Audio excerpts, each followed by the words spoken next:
no artigo 15. Já está disponível. Já está disponível? Alguém leia para mim. Leia para nós, por favor.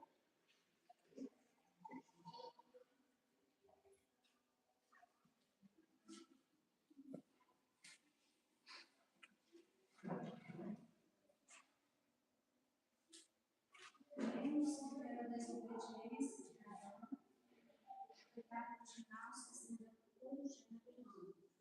Esse pecado é a depravação de toda a natureza humana como mal identificado, pelo qual até as crianças no ventre de suas mães estão contaminadas. É a raiz que produz no homem todo tipo de pecado. Por isso é tão repugnante e abominável diante de Deus, que é suficiente para condenar o gênero humano. Nem pelo batismo o pecado original é totalmente anulado, porque o pecado sempre joga dessa depravação como água corrente de uma fonte contaminada. O pecado original, porém, não é atribuído aos filhos de Deus para condená-los, mas atribuído à árvore da graça e misericórdia de Deus. Isso não quer dizer que eles podem continuar descuidadamente em uma vida comum. Pelo contrário, os fiéis conscientes dessa declaração devem aspirar a livrar-se de todo corpo dominado pela mente, Romanos 7, 24.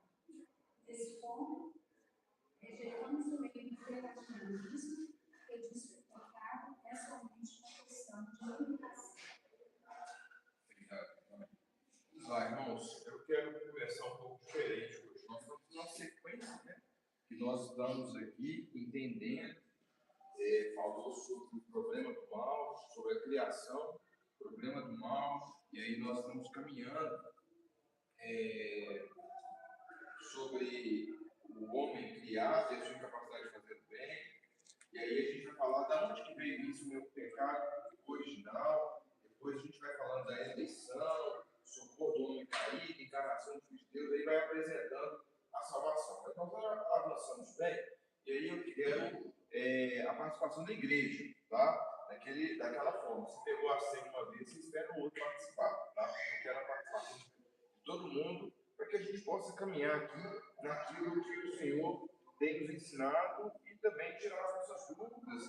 Esse assunto é um assunto que a gente já falou na exposição da Constituição belga, já com muita propriedade, aprofundando algumas coisas, e agora a gente precisa conversar um pouco, meditar, trazer algumas coisas aqui para a gente poder entender. Então, antes de eu vir explicando, nós vamos passar novamente pelo artigo da Constituição belga e eu quero escutar vocês, né? Cremos que pela desobediência de Adão, o pecado original se estendeu a toda a raça humana. Por que quando Adão peca, toda a humanidade é condenada? Não é injusto isso? Adão pecou e eu que não tenho nada a ver com isso. Se eu estivesse lá, provavelmente eu não teria nem pecado, porque eu não sou bobo. Eu ia obedecer o Senhor. Esse é o problema, né? Depois faz um corte só nesse pedaço, passa vai ser até disciplinado. E aí, irmãos? Por que o pecado de Adão ele se estende a toda a raça humana? Adão é a cabeça de uma raça. Como assim, cabeça de uma raça? Ele era o nosso representante. Ele era o representante? Mas você elegeu ele como seu representante? Representante da raça humana, ele foi o primeiro. Ele é o representante da raça humana? Sim. Deus criou ele primeiro. Certo. Eles viriam todos os outros. Mas quem pecou foi Adão. Sim, foi. E aí, mas por que o pecado se estendeu a toda a raça humana? Como é que de onde a gente tira isso? O cara é uma doença hereditária. Porque ali ele trouxe para a humanidade a questão do conhecimento do bem e do mal. A pergunta Nunca vi, hein?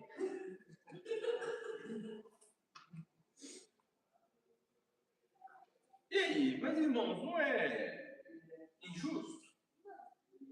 É injusto, eu não pequei, velho. Eu não estava lá, ué. Mas se tivesse, teria pegado do mesmo jeito. Ele abriu uma porta que só Jesus pode fechar. Mas A parte Não dele era não tinha eu. volta, não tinha como. A parte dele não teve volta. Todo mundo ia pecar. Efeito cascata. sério. Vamos lá. Estão falando que Adão é o primeiro filho da nação. Primeiro Cristo? Assim, não. Adão não é o primeiro Cristo. O Cristo é o segundo Adão. Por que Cristo é o segundo Adão? Porque ele é o segundo homem, só que ele veio sem pecado. Produziu o pecado contigo. Certo, mas para a gente entender. Representatividade, né? Oi? Aí é a questão de representatividade. Igual de Adão. Igualzinho de Adão. Por quê? Porque Deus estabeleceu Adão como cabeça federal, o representante. E aí ele realmente representava, mas é injusto. Alguém pode falar isso, não, mas é injusto, eu não estava lá. Talvez este fosse o pensamento de Pelágio. Não, mas é injusto, eu não estava lá, ninguém estava lá, quem estava lá é Adão. Mas Deus determinou.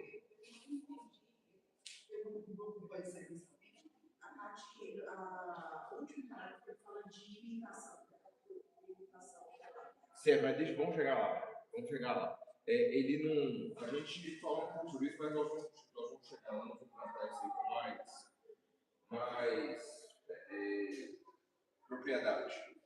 Então, a obediência de Adão é o pecado original. Porque o pecado que Adão comete é o primeiro pecado. Então, o pecado originário, a partir de Adão, a natureza pecaminosa foi originada daquele primeiro pecado. Então, ele foi estabelecido por Deus para que ele fosse um representante. Foi estabelecido por Deus. É injusto, não é? Podia fazer isso, não podia. O Senhor o quis, está dentro do decreto. E aí a gente continua. Esse pecado é a corrupção de toda a natureza humana. Né? Porque Adão, como representante, ele atinge toda a natureza humana. E aí é a maldição hereditária, né? É um mal hereditário que contamina até mesmo as criancinhas no ventre de suas mães. E aí, o que vocês entendem por isso?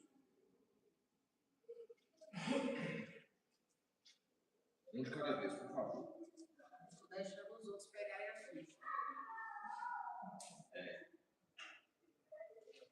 E aí, irmãos? O que nós entendemos por isso aí?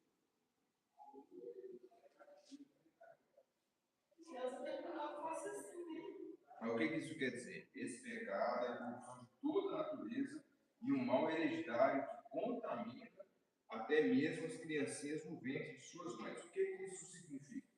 Que não é uma questão de escolha. O que mais?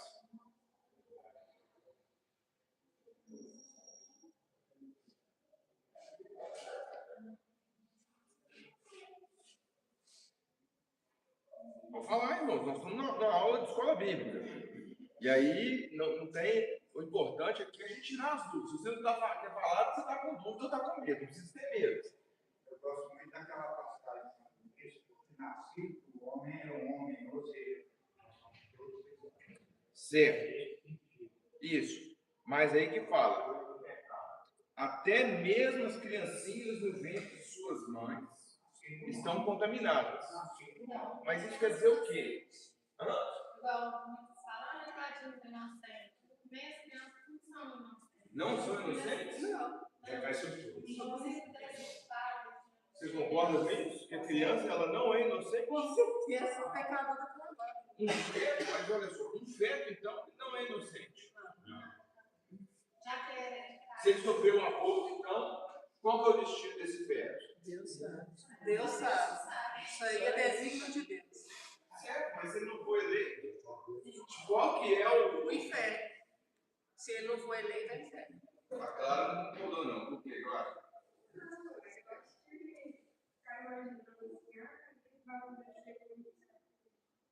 Mas nós temos que pensar.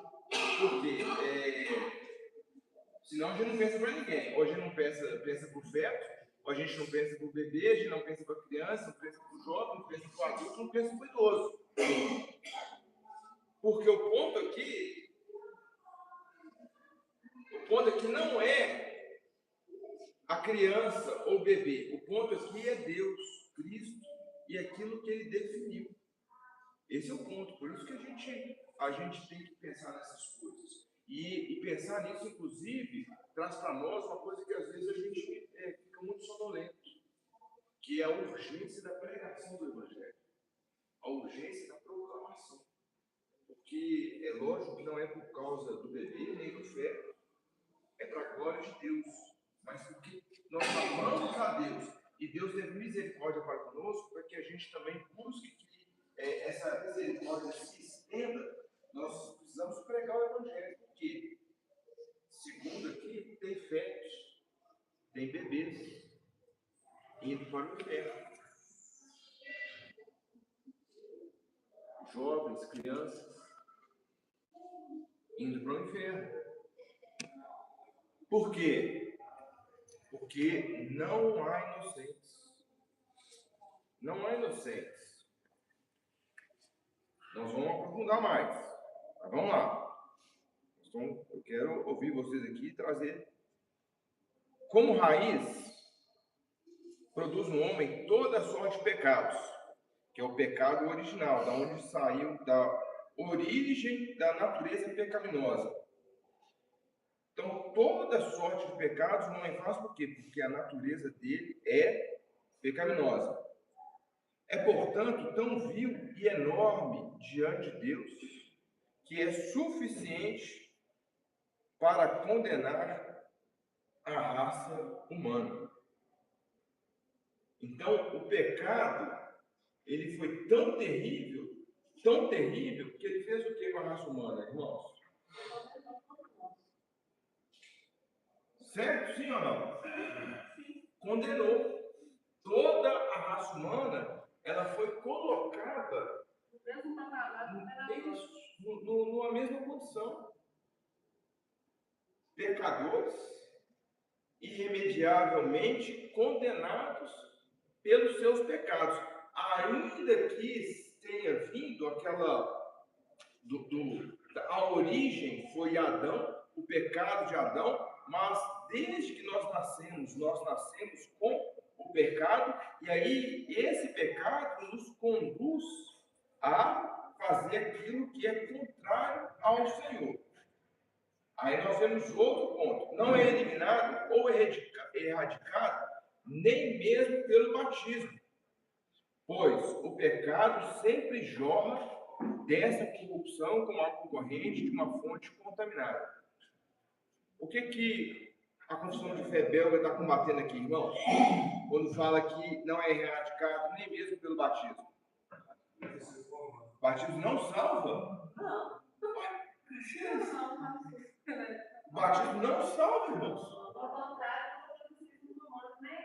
Que falava assim, que quando a gente é batizado, a gente é lavado dos pecados. Aí eu lembro que uma pessoa se batizou lá dentro da Iara. Batizando, agora não tem pecado. Vai começar uma vida. Aí já saiu, já pecou lá no pensamento. Vamos ver prática. O batismo, então, não elimina pecados? Não salva os pecados? O que é o batismo, então, irmãos? Não, mas o que o batismo significa, então? Se ele não salva pecados?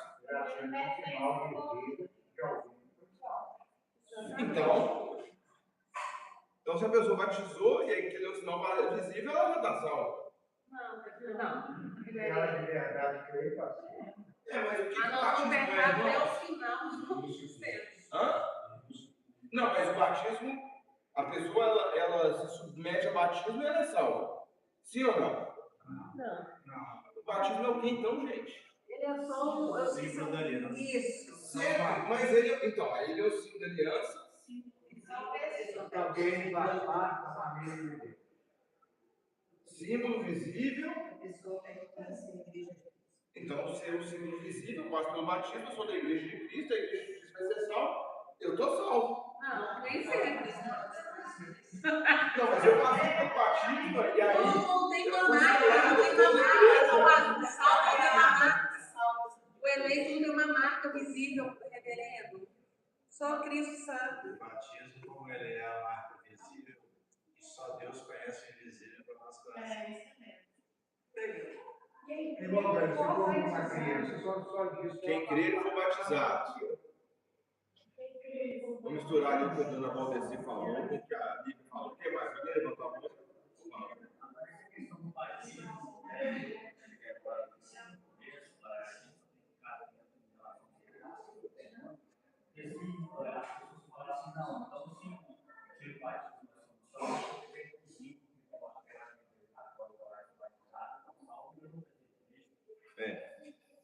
Vamos lá. O batismo, irmãos, é o rito externo, é a cerimônia que marca a entrada na igreja visível. Então, o batismo é o rito de entrada na igreja. É isso. Na igreja visível. A igreja, a gente tem a igreja visível e a igreja invisível. O que é a igreja invisível? Os eleitos de Deus. De todas as eras. Então, a igreja invisível não é a igreja que a gente vê. A igreja visível, ela é formada por regenerados e não regenerados. É assim. Então, você tem na igreja regenerados e não regenerados. Então, o batismo esse irmão agora faz parte, essa irmã agora faz parte da igreja visível. A igreja invisível, que é a igreja dos eleitos de todas as eras, essa só Deus conhece. Porque Ele é que perscruta corações e vê aqueles que creram verdadeiramente. Tá? Mas o que está aqui combatendo é que o batismo por si só, ele não salva, que é uma crença da Congregação Cristã do Brasil, é uma crença da Igreja Romana e de outros, né? Mas a água por si só, ela não livra de pecados e salva automaticamente. Isso é muito claro, o desespero. A gente batiza criança, mas a gente batiza criança por quê? Pessoal, olha, essa criança é filho de crentes, e filho de crente, não é que ele é crente, mas ele faz parte da igreja, essa igreja visível. No tempo devido, essa criança, ela vai professar sua fé. O Deus dos meus pais é também o meu Deus. Nele eu creio e quero andar nos caminhos dele. É assim. Agora, a igreja romanista, quando ela batiza, ela vai lá e batiza. O que ela fala logo após a criança ter sido batizada?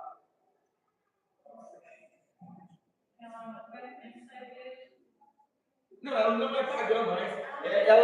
Olha só, chega com a criança na bacia batismal. Olha que aqui a criança é pagã. Caiu a primeira gota d'água na cabeça, ela é salva. Eu não sei que eu sou presbiteriano. Oi? Então, aí na hora que fez a primeira gotinha, ela está salva. Ela deixou de ser pagã. É lógico que depois tem repescagem, né? Tem o purgatório. Tem a crisma, o purgatório aí, mas tem Por isso repescagem. que quando tem aquelas coisas que fazem que se a criança morrer sem batizar, ela fica no limbo, esse Isso negócio. aí. E aí ela é batizada, ela deixou de ser pagã imediatamente. Antigamente a gente batizava a força, né? Chegava indígena, não sei o quê, botava lá, então e batizava. Vamos lá, mas apesar de tudo isso, o pecado original não é imputado para a condenação dos filhos de Deus, mas por sua graça e misericórdia lhes é perdoado. Então tá, o batismo por si só não apaga pecados, não salva, não tira essa questão da gente continuar pecando. Aí diz, apesar de tudo isso, o pecado original não é imputado por condenação dos filhos de Deus, mas por sua graça e misericórdia lhes é perdoado pela graça e misericórdia de Deus. O que isso quer dizer, irmãos?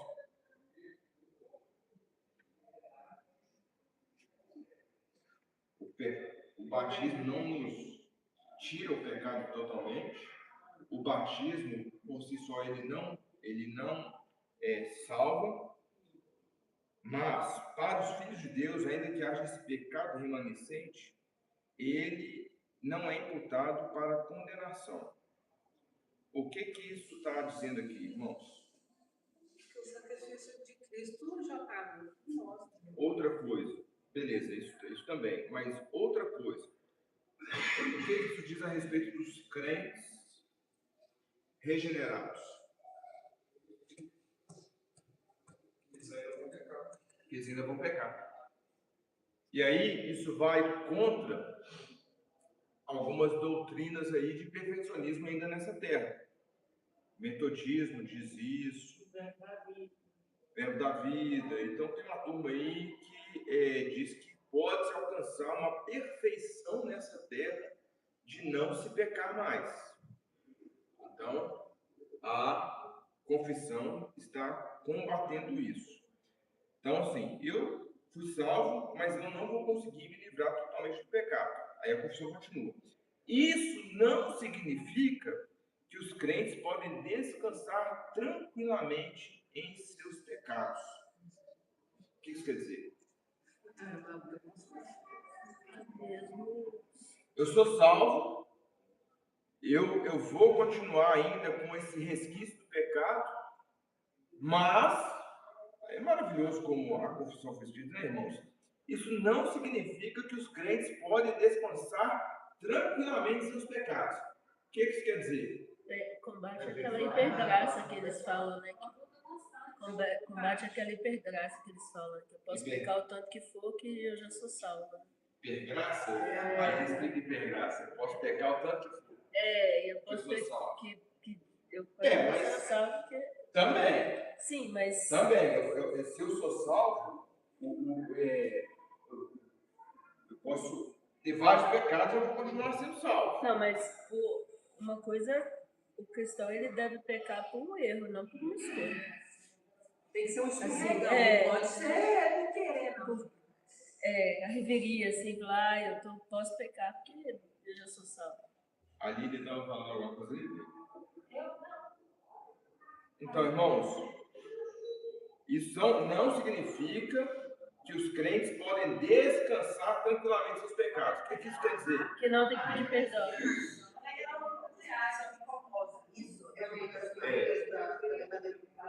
E aí o Espírito Santo incomodando, o que a gente faz? Luta contra o pecado. Lutar contra o pecado é o quê? Oi? Negar? Não entendi, não. Negar na vida da alma. Como assim? Me explica isso. Se a pessoa está sempre lutando para que ela não peque. E se caso o pecado seja um pecado de percurso, a pessoa no geral. Sim. Certo. Um tropeço. Escorregão. Isso está ligado diretamente ao quê, irmãos? Santificação, irmã. É isso mesmo.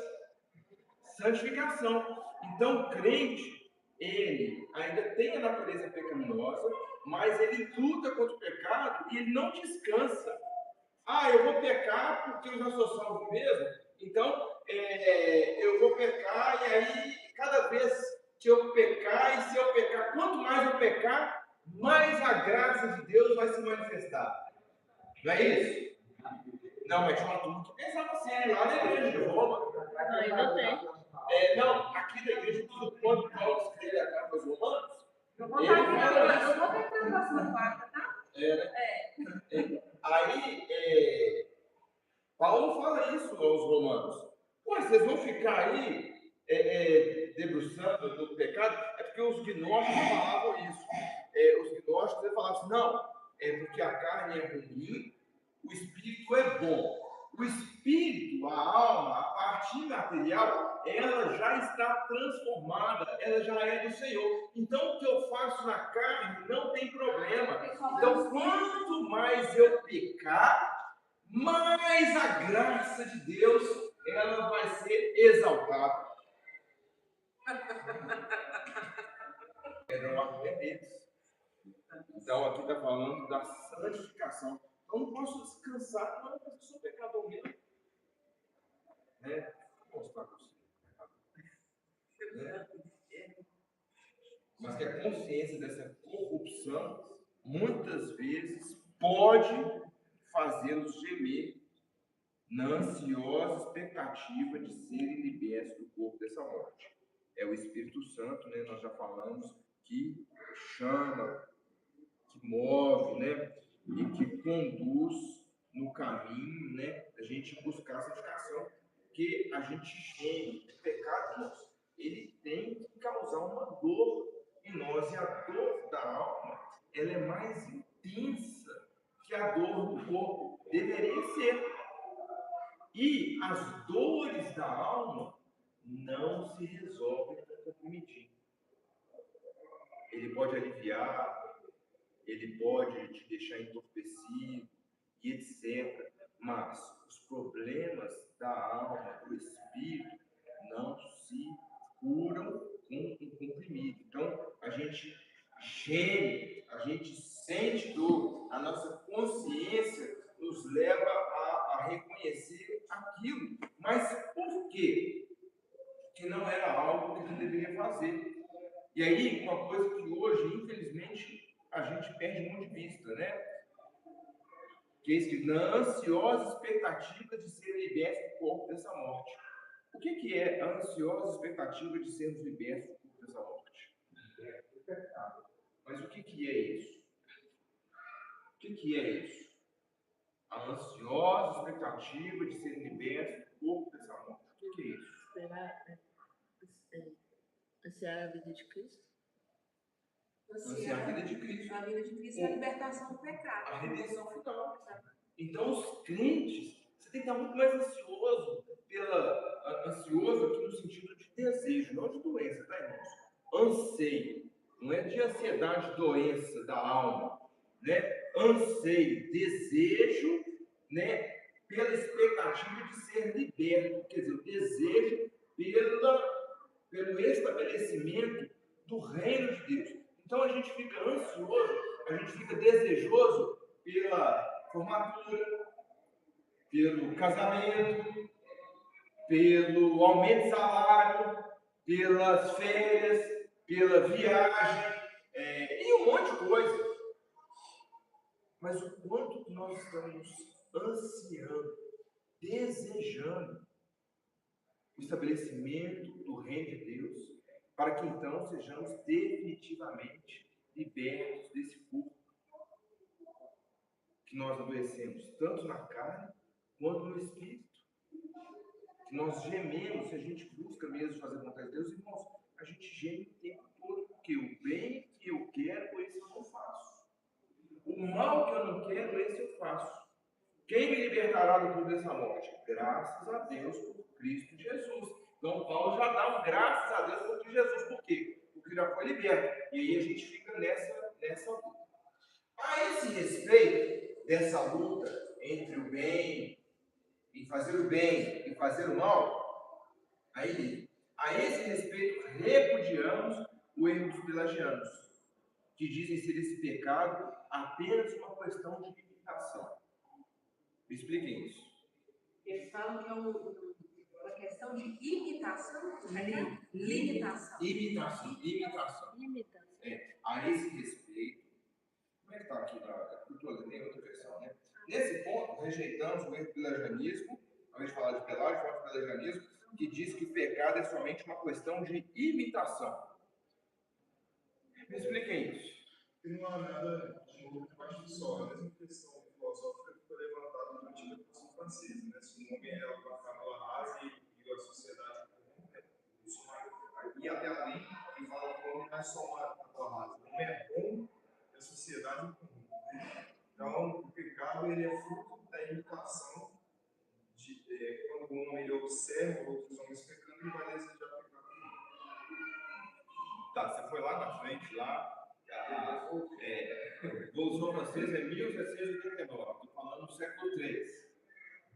O que Pelágio, no tempo dele, de forma simples e direta, o que Pelágio, aí, baseado nisso aqui, o que Pelágio afirmava?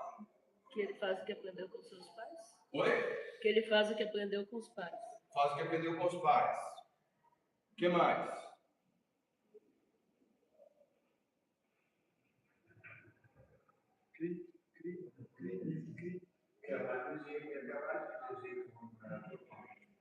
Pelágio, eu estou perguntando. Então, Pelágio dizia que não era totalmente mal. O homem pode escolher o próprio bem. O homem pode escolher o próprio bem. Armínio purinho. O que mais, gente? O que mais? Tem uma questão fundamental que nós não estamos tocando nela.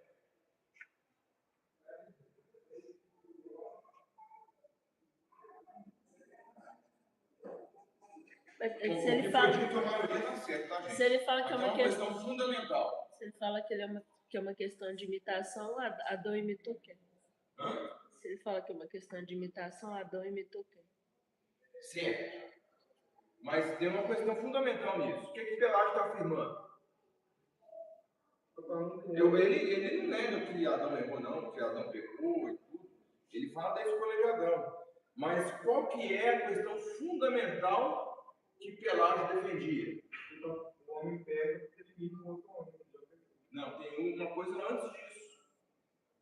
O homem pode escolher a Deus? Por que o homem pode escolher a Deus?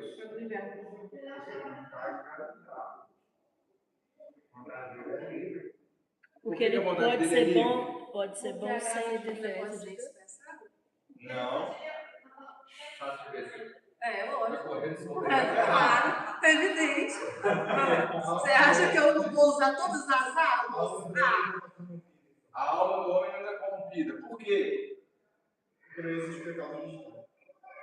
Que ele não é pecado original. De jeito nenhum. Eu vou usar a resposta de Calvino aqui. A salvação é ele mesmo. O homem é salvo por ele mesmo. Sim. Mas por que ele pensa isso? O pecado não corrompeu o homem totalmente. Por que o pecado não corrompeu o homem Porque ele totalmente? nasceu numa folha branca. Mas por que ele nasceu numa folha branquinha? Porque Deus quis assim. Não, filho, vou sentar, vou pegar a cadeira e vou sentar. Porque eu não vou sair daqui enquanto essa resposta não aparecer.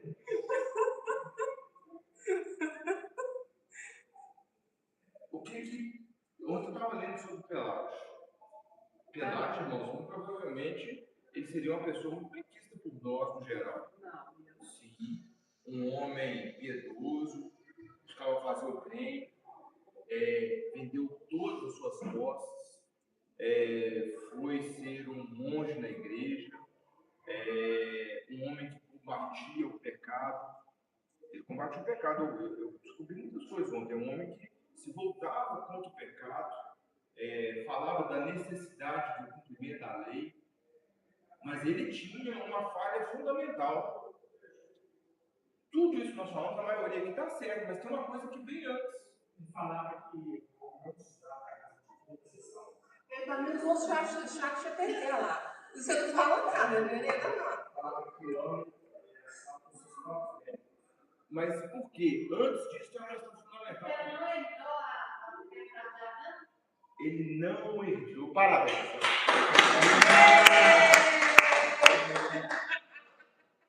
Pecado de Adão. Sem chat GPT. Pecado de Adão não foi comunicado à humanidade. Essa é a falha fundamental de Pelágio. Adão pecou. Ele não nega isso, Adão pecou. Só que o pecado, e esse é o ponto do artigo, né? O pecado chamou o pecado original. O artigo 15 é o pecado original. Então, Pelágio, ele dizia que o homem não herdou essa natureza pecaminosa, que é o que nós falamos até agora. E aí, a partir dessa questão dele não ter dado essa natureza pecaminosa, ele desenvolve a teologia dele. Então, nós somos inocentes na visão dele. Sim. Seríamos inocentes. Sim, não é inocente, mas é neutro. Alguém já disse aí. A gente pode escolher o bem ou o mal. Isso. Aí tem a questão do semi-pelagianismo. Que aí os romanistas da igreja romana achou que, até eles acharam que estava demais, não, pela brasileira, né? Aí eles foram criar o semi-pelagianismo.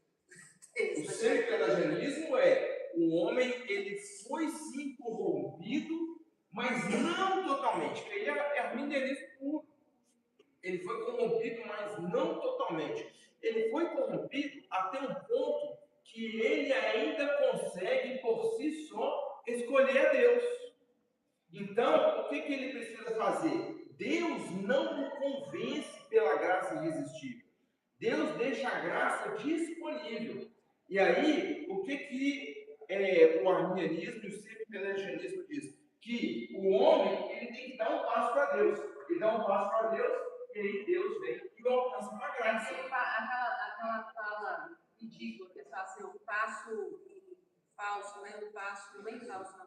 Tem que aceitar. Não, um passo de fé. Não, aí é Schleiermacher. É o pai do liberalismo moderno. Schleiermacher diz sobre essa questão de Deus, ele ser você não vai entender a fé, você não vai sentir a fé, então você tem que se lançar na fé. Não é isso. Ele é liberal. Então, quando o catecismo ele fala a imitação, ele está querendo ligar isso à herança. Então. Sim, aí é porque o desdobramento, a confissão fala do desdobramento.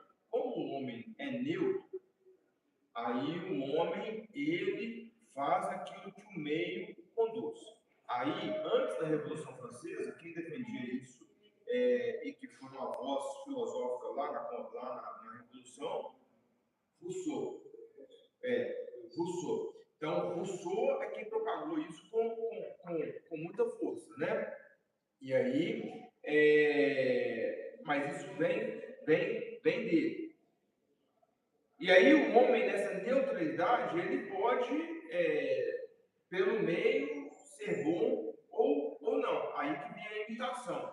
O homem é neutro, eu vejo o bem, eu vejo o mal e eu escolho. Mas ele não nega o pecado original. Ele nega que ele é o originário da maldição sobre toda a humanidade. Ok? Então ele tira a responsabilidade de nós. Não totalmente. Ele não tira. Mas ele fala que o homem ele já pode não pecar sem o auxílio do Espírito Santo. Ele pode, ele ainda não é salvo, ele vê o bem, ele vê o mal, e ele pode escolher não pecar. Então não precisaria do Espírito Santo. Sim, mas como ele pode escolher o bem e o mal, aí ele escolhe por Deus. Eu não estou falando heresia, não. Estou falando assim, na visão deles, tá? Não é o que eu penso, não. Então, como ele pode escolher entre o bem e o mal, mas para a salvação ele precisa do Espírito. E não o bem moral pelo bem moral. O bem moral pelo bem moral, eu falo isso constantemente, nós somos muito regulados na sociedade. Os crentes, os próprios crentes, há pecados que nós cometemos mais ou menos, conforme o meio aceita esses pecados ou não. Né? Por exemplo, há igrejas que se reúnem para jogar futebol no domingo sem nenhuma dificuldade. Então, o meio leva mesmo crente, a fazer algo que não teria nenhuma dificuldade com a vista deles. Então, eu passo isso aqui, irmãos, para a gente depois vir aqui só pontuando algumas coisas para a gente, mas para puxar a língua suas daquilo que nós já estamos caminhando. Vamos lá. O que o artigo 15 fala? O pecado original é bíblico e é universal. Isso nós vemos na narrativa de Gênesis. Então, Gênesis capítulo 3, isso é muito claro para nós. Quando a gente pega Gênesis, está lá, do versículo 1 ao verso 19, a entrada do pecado. Como o pecado entrou no mundo? E o pecado entrou no mundo. Houve um momento que o pecado entrou no mundo. Quando o pecado entra, aí ele afeta o homem por inteiro. é a depravação total. Não quer dizer que o homem é o máximo depravado possível, nós já falamos sobre isso, mas que o pecado afeta todo o seu ser. Todo o seu ser é afetado pela corrupção, né? O pecado, ele destrói a confiança do homem em si mesmo, que o homem precisa a Deus. O pecado original conduz a igreja à graça soberana de Deus, a graça de Deus sobre o povo. Então a gente busca o Senhor e Ele derrama a graça sobre a igreja. E o pecado original, entender ele, traz questões sobre a santificação, sobre a nossa vida comum. Então, o pecado entra. Vamos lá em Gênesis capítulo 3.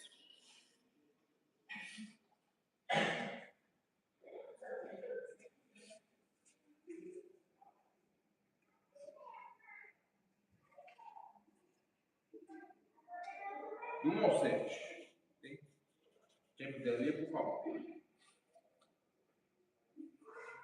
Mas a serpente, mais sagaz que todos os animais selváticos, o Senhor Deus tinha feito, disse à mulher: é assim que Deus disse: não comereis de toda a árvore do jardim? Respondeu a mulher: do fruto das árvores do jardim podemos comer, mas do fruto da árvore que está no meio do jardim, disse Deus: dele não comereis, nem tocareis nele, para que não morrais. Então a serpente disse à mulher: é certo que não morrereis, porque Deus sabe que no dia que dele comer, se vos abrirão os olhos, e como Deus sereis conhecedores do bem e do mal. Vendo a mulher que a árvore era boa para se comer, agradável aos olhos e a árvore desejável para dar entendimento, tomou-lhe do fruto e comeu, e deu também ao marido, e ele comeu. Abriram-se então os olhos de ambos, e percebendo que estavam nus, cozeram folhas de figueira e fizeram cintas para si. Essa é uma narrativa de algo que aconteceu na história.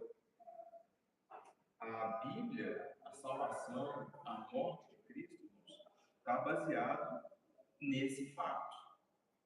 Então, por incrível que pareça, há igrejas, eu já falei muito sobre isso aqui, não vou repetir, que dizem que isso não foi um fato na história. Não sendo um fato na história, muda toda a perspectiva de salvação e de pecado, sacrifício de Cristo, né? Como que algo está nas Escrituras e nós vamos contrariar, porque a nossa salvação depende disso. Nós vamos chegar lá mais para frente, porque Adão sendo representante de toda a humanidade, depois veio Cristo como o segundo Adão. Se o primeiro Adão não existiu, como que pode existir o segundo? Se não houve o primeiro Adão, como que o pecado entrou no mundo? E por que então precisa de Cristo? Então tem que fazer uma ginástica muito grande para poder conciliar essa questão que é tratada lá em Romanos e que é sobre toda a narrativa bíblica. Então, o pecado do primeiro homem, da primeira mulher, foi algo que aconteceu na história em determinado momento. E aí é o pecado que originou toda uma humanidade pecaminosa. Ok? Tranquilo? Sim? Então tá. E aí, tendo entrado esse pecado, ele reina até a vinda do segundo Adão. Nós vamos falar em Romanos, aqueles que puderem acompanhar em Romanos, nós vamos deixar muito claro que Deus estava acumulando pecados até a vinda de Cristo. Então, cada crente do Antigo Testamento, ao pecar, Satanás chegava diante de Deus e falava assim: mas Deus de toda a glória, o Senhor não pode poupar ele, porque ele é pecador. E o Senhor está poupando ele. Então o Senhor estava acumulando pecados, ainda que o Cordeiro de Deus havia sido morto na eternidade. Satanás não tinha essa percepção, as pessoas não tinham essa percepção, e os pecados eles não estavam sendo apagados pelo sangue de cordeiros ou de bodes. Aí quando veio Cristo, ele sentiu o peso de todos os pecados que que já haviam sido cometidos e de todos que ainda seriam cometidos pelos eleitos. Isso ao longo do capítulo 3 aí nós vamos ver. Aí vamos ler Romanos 5.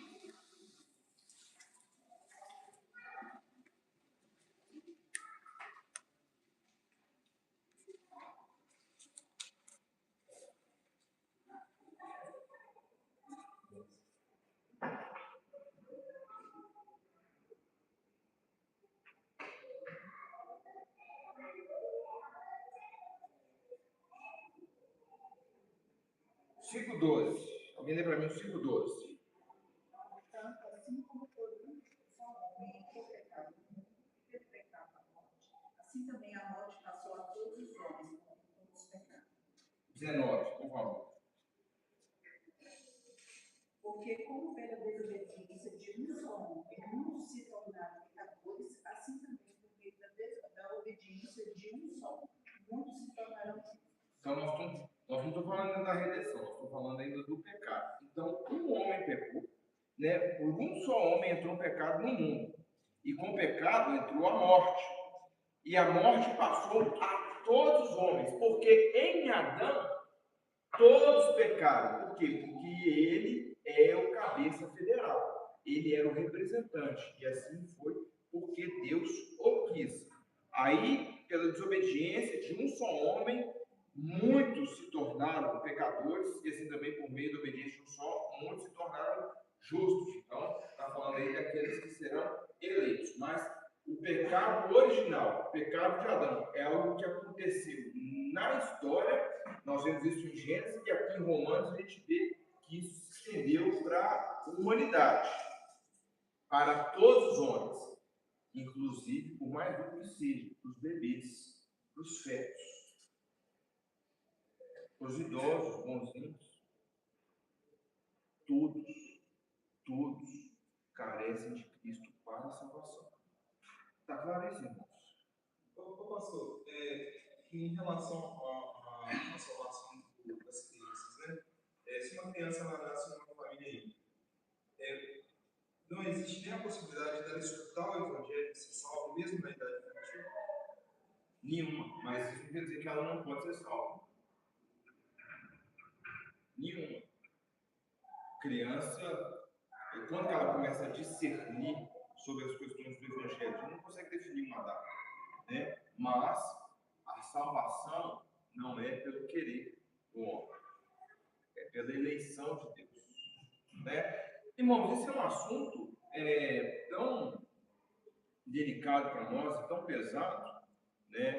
E aí eu entendo a posição da Clara quando ela prefere, não falo sobre isso. Que alguns teólogos simplesmente dizem assim, não, morreu na infância, é eleito do Senhor.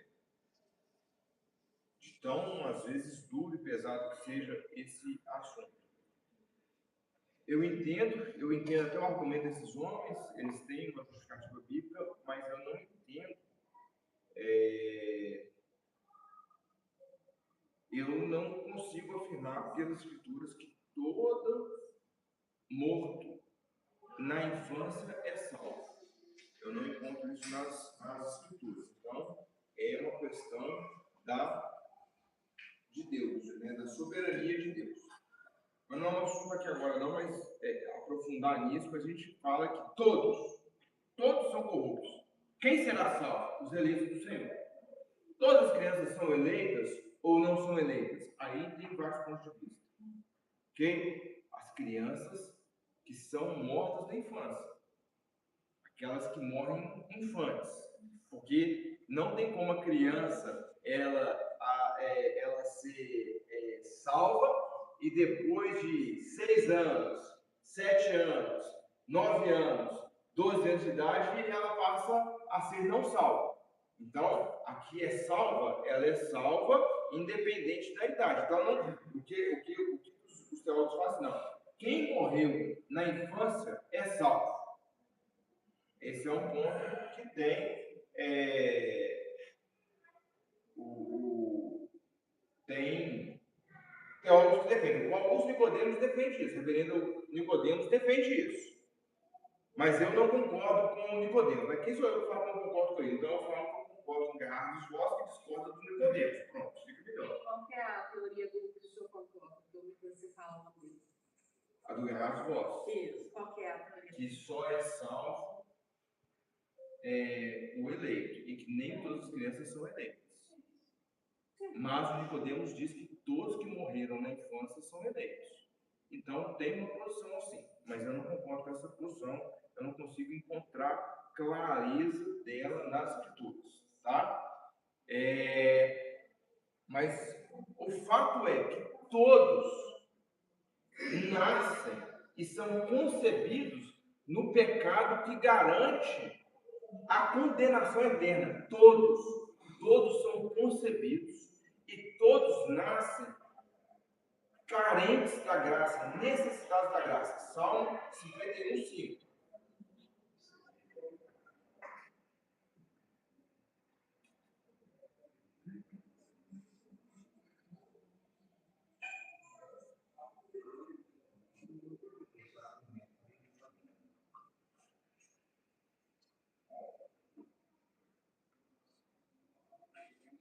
Eu tenho que decorar algum dos teólogos, porque alguém fala assim, mas o Nicodemos pensa diferente. Ah, mas Gerardo Gosta pensa diferente do Nicodemos. Aí é a minha defesa, né? Porque você fala, não, mas eu penso diferente. Mas quem é o centro do pensar diferente do Nicodemos? Eu inclusive, pastor, eu concordo com o senhor que há, mas, com todo respeito, quem sou eu que o argumento de Nicodemos, isso aí, é porque muitas vezes eles vão pela gravidade e pela dureza de fazer um bebê ser condenado eternamente. Eu também gosto muito do Nicodemos, mas nisso daí eu tenho até que ler, mas eu também não concordo, não. Na primeira vista eu também não concordo. Tá, mas vamos lá. Ok, mas vamos lá. Nós temos duas posições, irmãos, e as duas posições são vigentes e, ok, é um caso que a gente tem que aprofundar. Vamos lá. Salmo 51, verso 5, irmãos. O que está escrito aí? Eu nasci na iniquidade e no pecado me concedeu a minha noite. Opa, eu nasci Na iniquidade. na iniquidade. Então nasceu 0 hora, 0 minuto, 1 segundo. Já nasceu no pecado. Pecador miserável. não é pelado com Deus, não. Não deve ter Bíblia. Não tinha Bíblia na época dele, não, sim. Eu nasci na iniquidade. E não só eu fui concebido na iniquidade que a minha mãe já tinha. Ou seja, quando a primeira célula cigótica, né, o primeiro zigoto estava lá. Zigoto?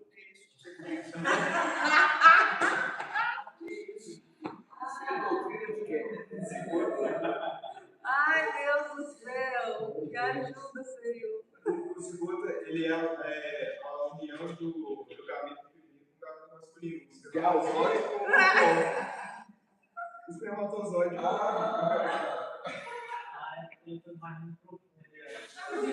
Pelo amor de Deus, para. Eu não aguento, eu não acabo rindo. Para. Isso aí. Todas as células estão corrompidas. Então, todas as células, todas as membranas celulares, plasma, então isso não tem como gerar alguém santo.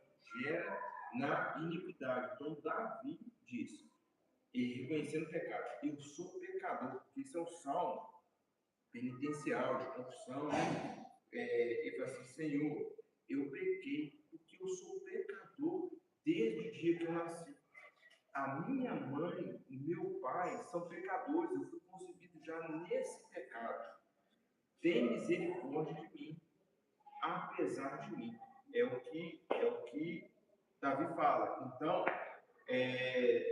o pecado original, ao contrário do que Pelágio disse, ele afetou toda a humanidade. Então, é uma linha do tempo, irmãos. Adão pecou na história. Esse pecado foi comunicado a todos os seres humanos, como nós vemos em Romanos, e aqui Davi está atestando isso. Sim, eu já nasci essa mancha do pecado, né? Eu já nasci já maculado nessa questão do pecado. Então, tendo pecado, qual é a condição real do homem? Efésios 2, de 1 a 3. Vamos lá. Capítulo 2, de 1 a 3. Alguém lembra ali, por favor?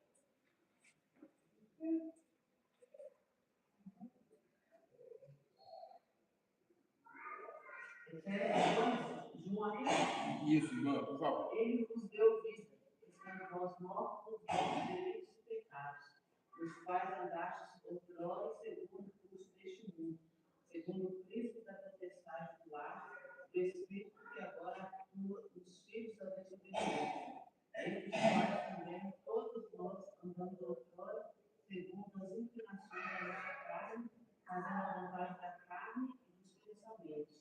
E éramos por natureza filhos da ira, como também os demais.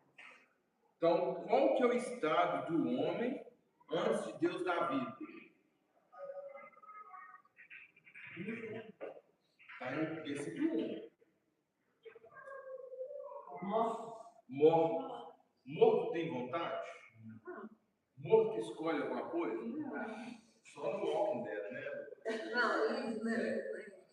Eu ia falar um mais antigo. Isso. Eu não ia saber, né? Um morto muito louco. Não, ia sim, sou mais antigo. Não essa não. Então, está morto, né? O homem está morto nos delitos e pecados. E quando que Deus dá a vida, irmãos? Quando o Espírito Santo age na nossa vida. Que ele nos resgata. Quando Deus regenera. Na verdade, é aquele negócio da ordem dos valores, né? A gente escuta, quando a gente crê que o coração já foi transformado. Né? A gente só escuta porque o coração já foi transformado. Então a primeira coisa é a regeneração, né? Então Deus regenera você. Mas será que enquanto está escutando, Deus está regenerando? Ou primeiro escuta, depois que escuta, regenera? Bom, aí a gente não sabe, ninguém nunca cronometrou isso, né? Para saber, a gente faz um estabelecimento lógico disso.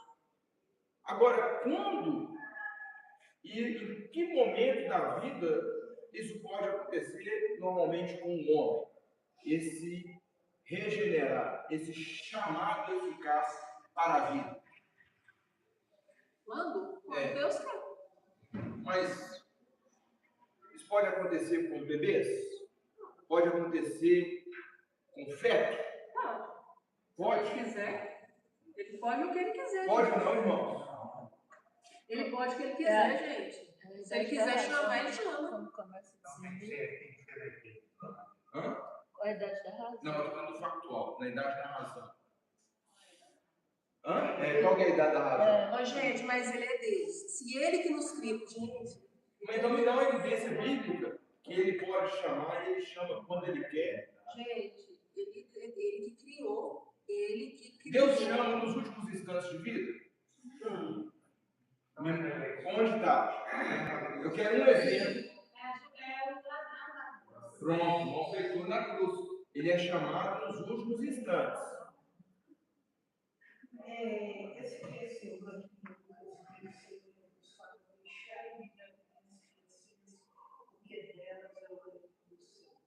Deixar vir as minhas criancinhas, porque aqueles que forem como elas, dependentes do Pai, é o reino dos céus. Essa mas é porque quando a gente tem uma outra passagem paralela, que ele é mais específico, não sei se é Mateus, deixai vir as minhas criancinhas, porque ele tem uma proposição grego que ela é traduzida para o português, e está tudo bem, então a gente tem isso. Então a gente.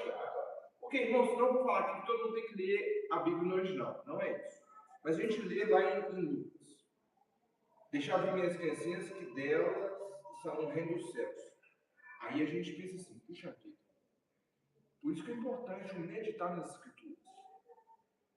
Puxa vida. Então quer dizer que todas as criancinhas são salvas? Então tá, Jesus está falando que sim. Mas essa criancinha, ela faz pirraça que é terrível. Ela faz maldade com os irmãozinhos que é terrível. Essa criancinha, ela envelhece. E envelhece mal. Como que essa criancinha, ela era dela o reino dos céus? Tem criança, inclusive, que até mata, né? Isso, aí você vai pensando assim, puxa vida, isso está claro, mas como é que o Senhor me esclarece isso? Aí a gente pega e vê Jesus falando, em Mateus, se eu não me engano, irmãos, que aqueles que forem como as criancinhas, delas é o reino dos céus. Aquelas que são confiantes no Pai, que têm uma confiança no Pai. Então, ele fala isso, porque a criança não quer nem saber, deu amor para o pai, vai embora, o pai é tudo, o pai é aquele que cuida, aquele que protege e tal. Então, ele fala isso. Aí a gente pega esse texto e fala que só é de Jesus aquele que Deus deu. Aí a gente fecha. Se Deus deu a criancinha a Jesus, ela é de Jesus. Se não deu, não é. Quem ele deu e quem ele não deu, nós não sabemos. Mas toda árvore boa vai dar os frutos que são ou não são do Senhor. Mas vamos lá. Aí nós falamos de um exemplo de uma pessoa que foi alcançada pela graça nos últimos instantes. Viveu uma vida horrível longe do Senhor. Mas foi alcançado. Aleluia. Louvado seja o nome do Senhor. Isso humilha a gente, irmãos. Isso humilha. Porque quantas pessoas nós gostaríamos que fossem condenadas eternamente e o Senhor no último dia vai alcançar? Eu poderia falar de presidente da República, né? Eu poderia falar de ministros do Supremo Tribunal, poderia falar de várias pessoas que nós queremos que sejam condenadas eternamente. Mas, e se Deus quiser salvar no último instante?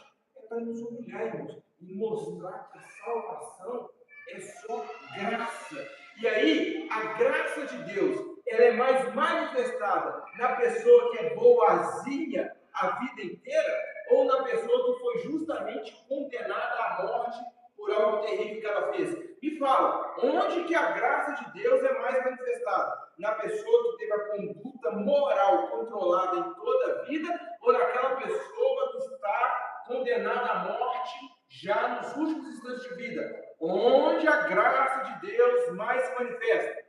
Pior, porque foi pior a vida.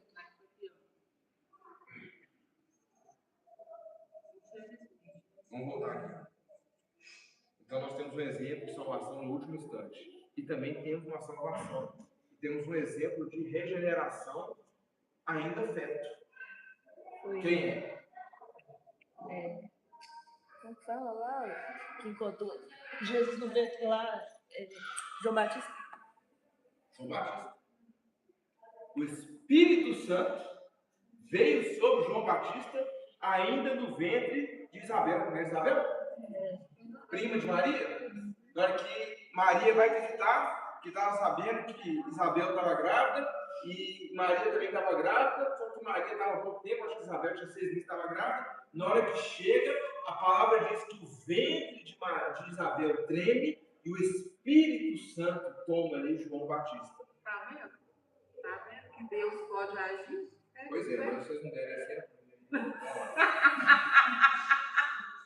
Pois é, pastor, mas eu já a salvação, ela só pode vir por meio da pregação da palavra. Então, isso não é verdade. No caso dos irmãos, por exemplo, com Batista.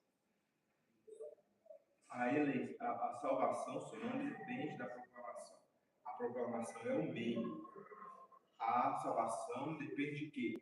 Da vontade de Deus. Da eleição. A eleição depende somente de Deus. O meio externo é o chamado. Ele pode ser eficaz ou ineficaz. Bom, vamos rever o tempo aqui, irmãos. Glória a Deus, não, mas Romanos 7 diz, Paulo dá o exemplo da luta dele contra o pecado. Alguns teólogos cabeçudos aí falam, inclusive, que essa luta, Paulo está se referindo a antes dele se converter. Eu não concordo. Não falo dos teólogos, não vamos ficar com eles, né? Mas eu entendo aqui que Paulo está falando da própria luta dele. Ele lutando com o pecado, aquilo que ele quer fazer de bom ele não consegue, e aquilo que é de mal ele acaba fazendo, mas ele fala, quem me livrará dessa morte? Jesus. Aleluia, Jesus me salvou, apesar de eu ainda não conseguir fazer todo o bem que eu gostaria de fazer. E é por isso que ele recebe um espinho na carne. E todos nós temos injeções aí ao longo da vida, um remédio, né? Deus vai remediando nosso orgulho, a nossa altivez, a nossa autossuficiência, né? E aí Paulo fala que ele tinha um espinho na carne, porque ele era continuamente tentado a pecar e às vezes pecava. Por quê? Porque todos os homens continuam com o pecado remanescente até o último dia. 1 de João, capítulo 1, verso 8.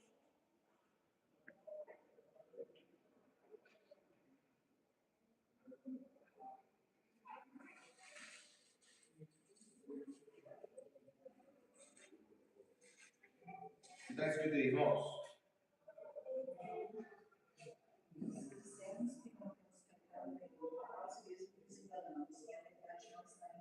Então, João está falando dele, da igreja. Se eu e vocês dissemos que não temos pecado nenhum, que a gente não peca mais, nós estamos enganando a nós mesmos. E a verdade não está em nós. Então, o crente continua lutando, porque o pecado, ele continua presente no regenerado, até que o reino de Deus ele seja estabelecido. Tinha colocado muitas outras coisas aqui, irmãos, mas eu acho que nós passamos aqui pelo principal. E eu passei 3 minutos do horário. Alguma dúvida, alguma pergunta final, algum comentário final, irmãos? Só gostaria que depois, se pudesse, só colocar o nome desse teólogo que pensa diferente. Só para eu pesquisar, isso é só para eu pesquisar. O nome dele, só quero o nome. Então, não sei.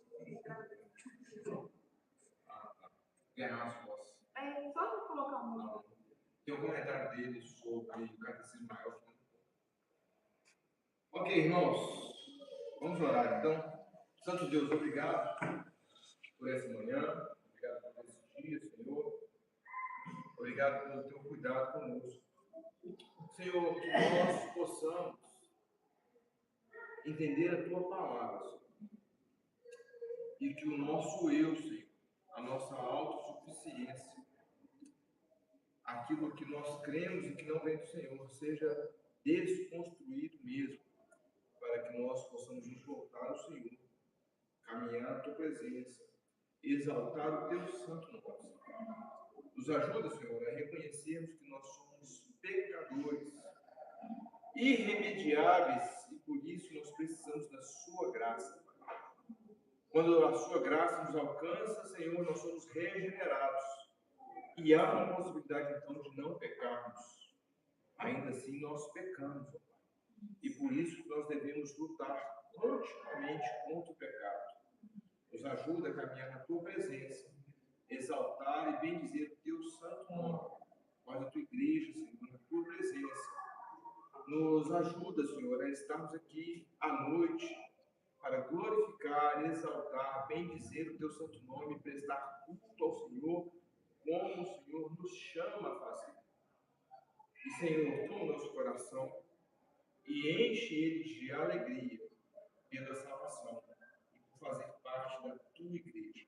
Guarda os nossos irmãos que não devem estar conosco essa manhã e nos conduz na tua presença para a glória do teu santo nome, hoje e eternamente. É a nossa oração em nome de Jesus. Amém. Amém.